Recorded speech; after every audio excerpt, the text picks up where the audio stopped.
بسم اللہ الرحمن الرحیم۔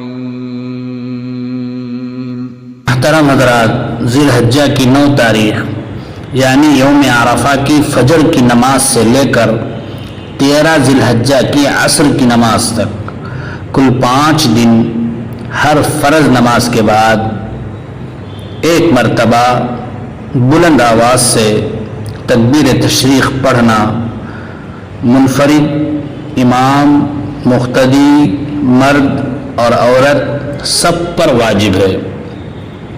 البتہ عورت آہستہ آواز سے تکبیر تشریق پڑھے گی۔ عام طور پر عورتیں تکبیر تشریق پڑھنے میں بڑی کوتاہی کرتی ہیں، اس لیے بہتر یہ ہے کہ جہاں نماز پڑھی جاتی ہو وہاں لکھ کر لگا لیں تکبیر تشریق کو، تاکہ تکبیر تشریق کا پڑھنا انہیں یاد ہو۔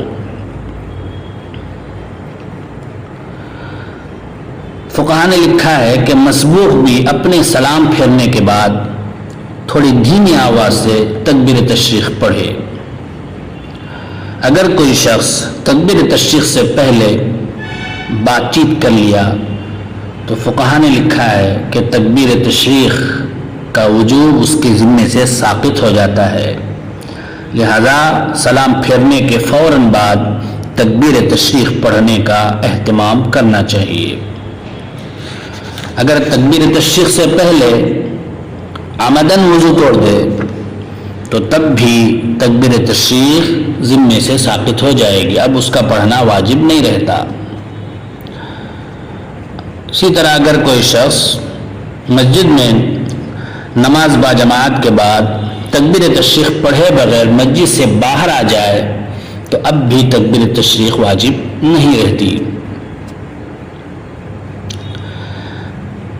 اسی طرح اگر سلام کے بعد تکبیر تشریق پڑھنے سے پہلے قبلے سے سینہ پھر گیا تو اب تکبیر تشریق واجب ہے یا نہیں، اس بارے میں 2 روایتیں ہیں، احتیاط ہی ہے کہ تکبیر پڑھ لی جائے۔ سلام کے بعد تکبیر تشریق سے پہلے بغیر ارادے کے خود بخود وضو ٹوٹ جائے تو اس بارے میں بھی سب سے صحیح قول یہ ہے کہ تکبیر تشریق کہہ لے۔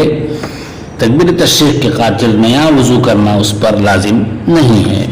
اللہ تبارک و تعالی ہمیں عمل کی توفیق عطا فرمائے۔